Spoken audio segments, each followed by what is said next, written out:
Thank you for watching this video. Please help us keep the show alive by liking and sharing this video and by subscribing to the show and making sure the notification button is switched on. For those of you who can help a little bit more, there's a Patreon link down below where you can contribute whatever you can. Every little does help, and all the money will go directly back into the show. You can also keep up with our latest content on Instagram at The No Show Pod, as you can see on the screen. As you know, The No Show is an initiative designed to make academic research accessible to everyone. So do contribute to the conversation, leave some questions, have a discussion, and I'll make sure I get back to everyone. So Sarah, thank you so much for joining me on The No Show. I'm really pleased to have you. Give us a little bit of a background about your sort of journey and how you came to become a development and feminist economist. Yes, so thank you so much for having me here. It is my pleasure. So this journey has been, in a way, very much not planned. So I was always a student interested in inequalities and issues that had to do with social and economic justice, and also in development issues and processes. And so after having studied the equivalent of a BSc in economics in Italy, which is where I come from, I did an MSc in development economics at SOAS, and that master program at SOAS was very formative because it introduced me to a different way of thinking and doing economics that really shaped my approach to economic research up to today. And I really bought into it. I found something that I was really interested in. And so I decided to simply apply for a PhD scholarship. It was not really part of a long-term plan to do a PhD, but an interesting research project emerged, and I decided to apply for it. And this is how I began my little journey in academia as an academic researcher. And what I got from my PhD was the opportunity to really focus on research and to take an interdisciplinary approach that was based on combining conceptual and methodological approaches in economics, particularly in political economy and anthropology. And so I have become, I think, a very peculiar type of economist who engages in fieldwork and primary data collection. And because my PhD work was very much to do with women and gender relations more broadly, as I said before, I was always interested in inequalities. Then I realized that the field of feminist political economy was going to be pretty essential to conduct my research. And I think that this is how I got where I am today, although a few years have gone by since the completion of my PhD at this point.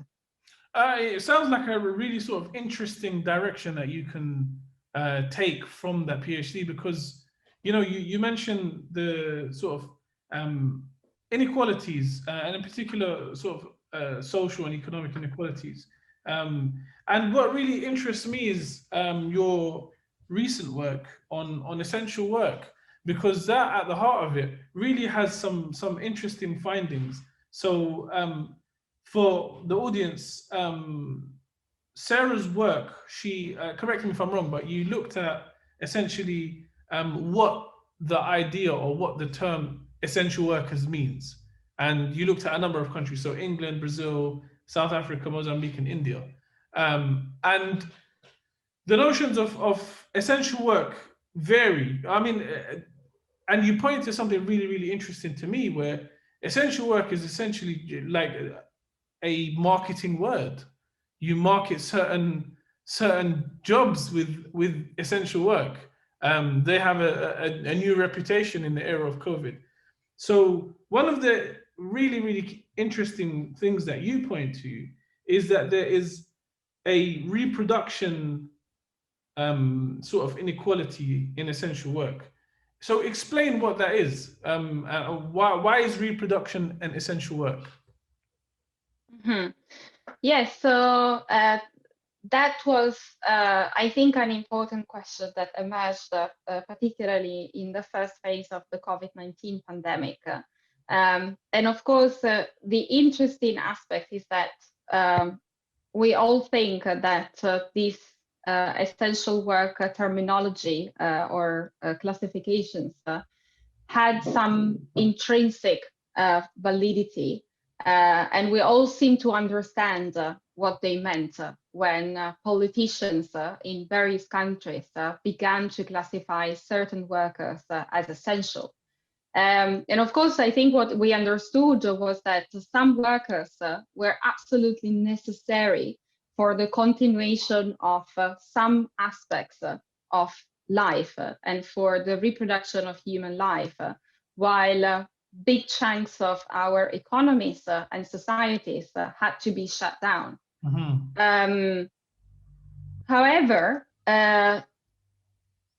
when we think about who the essential workers are and how we can make these distinctions among workers on who's essential and who's not essential, I think some pretty fundamental questions emerge.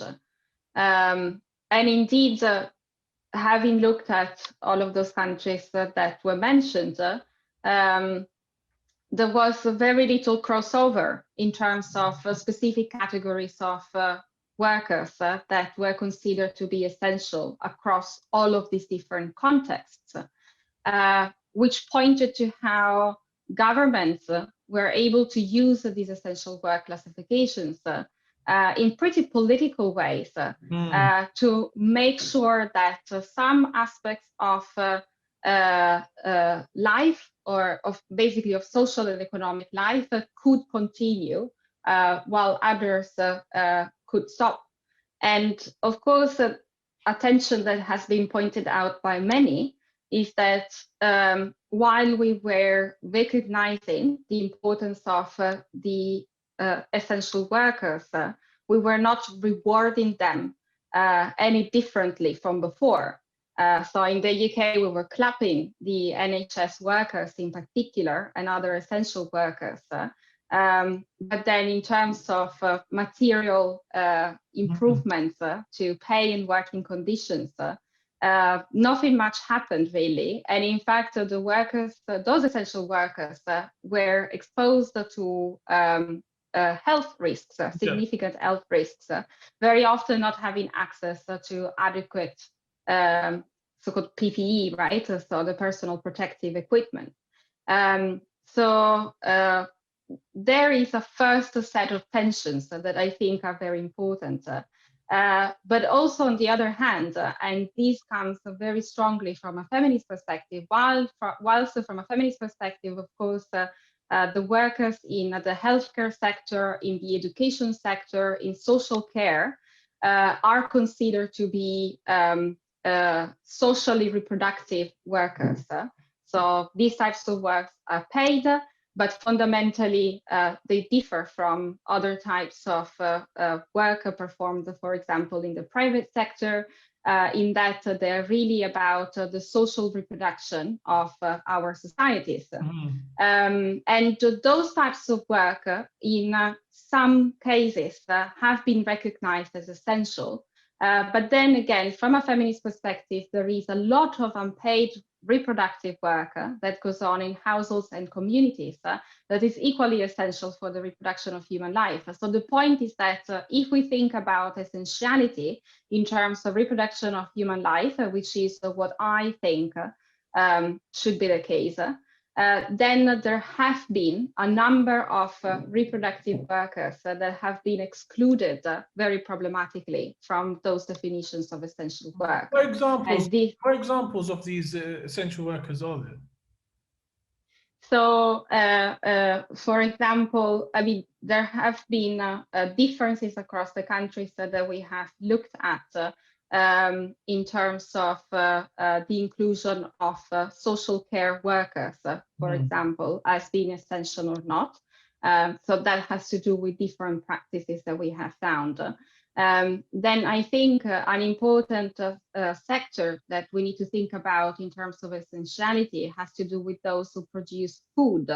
For example, in the context of Mozambique, although many food producers and distributors as well were officially considered to be essential, indeed their livelihoods were put at risk by the fact that the channels of trade, both domestic and international, were severely disrupted. And so some farmers faced very significant issues, but also informal food vendors, who, by the way, are in the vast majority women in Mozambique, were sort of relocated and moved away from the places where they would normally perform their work for health related reasons that had to do with trying to contain the transmission of the virus. But they could not be relocated in safe places. And so essentially a lot of them completely lost their livelihoods. So there are some significant gaps of workers that I think should definitely be considered essential in the sense of, reproduction and social reproduction, but who were differently excluded or not adequately taken into consideration by those classifications. It seems like a really fascinating point to me, because it raises an important aspect of inequality. So, for example, especially when it comes to essential work. So, for example, in the UK, delivery drivers were considered essential workers. Now, that disproportionately benefited someone like Amazon, who became enormous, in that period of time, and benefited greatly. And then now you're telling me that as well, female farmers in Mozambique who could no longer sell their stock were considered non-essential or couldn't be catered to. How much of this sort of classification of an essential worker or not sort of confounds the problem of inequality? Exactly. So I think this is a very important point that you're raising. And indeed, we do raise the case of Amazon in the paper, because clearly Amazon, we now know, has profited immensely from the COVID-19 pandemic. And that has been possible through the continuation of its activities in the provision of goods that cannot certainly be considered essential in many contexts.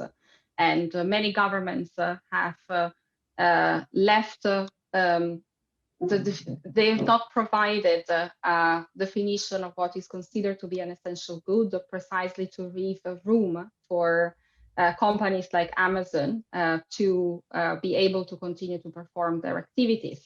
And that, again, is something that differs by context, is not the same everywhere.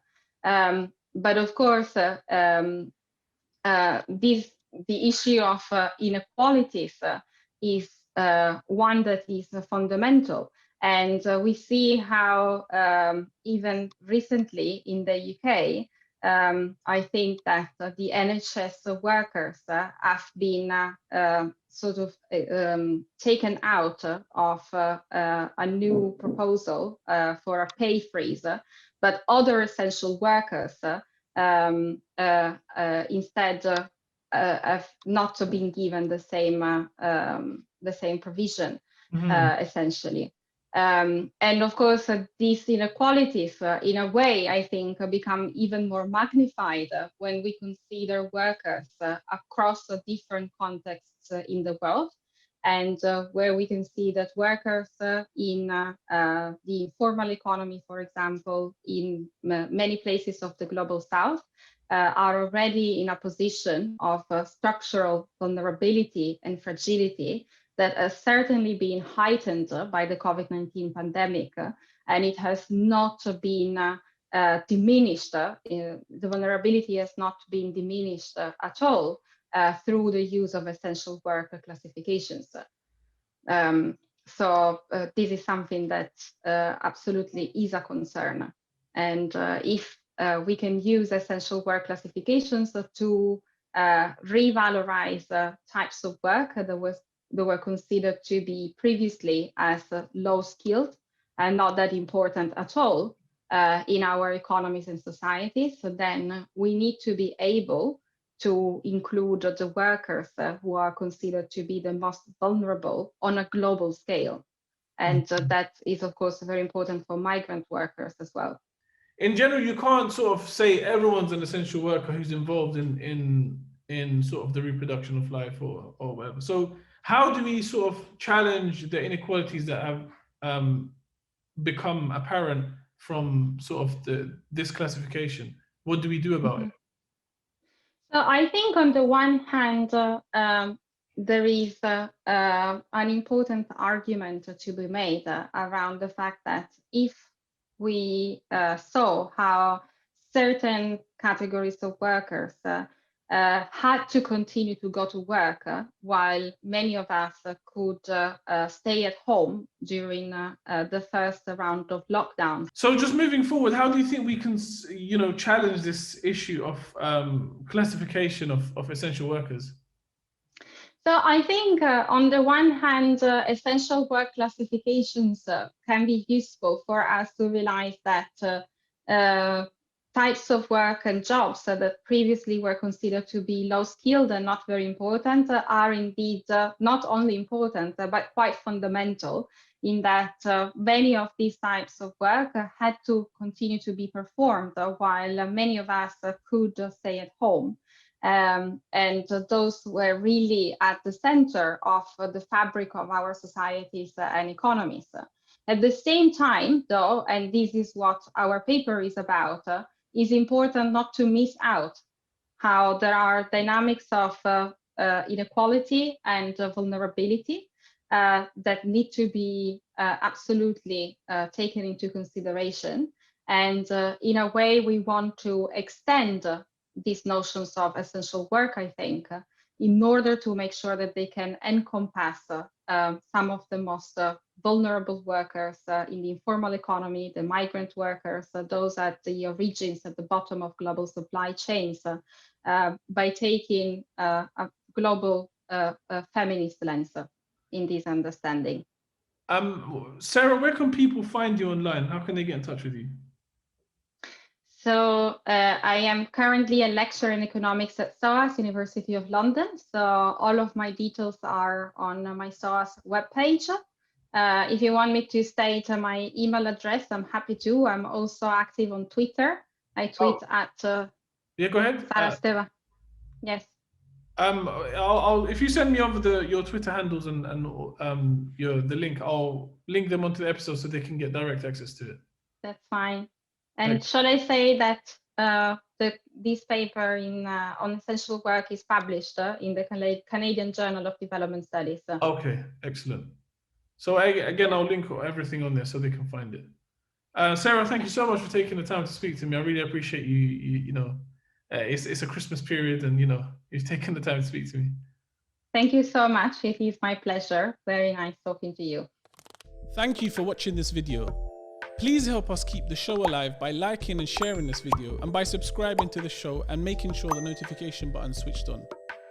For those of you who can help a little bit more, there's a Patreon link down below where you can contribute whatever you can. Every little does help, and all the money will go directly back into the show. You can also keep up with our latest content on Instagram at The No Show Pod, as you can see on the screen. As you know, The No Show is an initiative designed to make academic research accessible to everyone. So do contribute to the conversation, leave some questions, have a discussion, and I'll make sure I get back to everyone.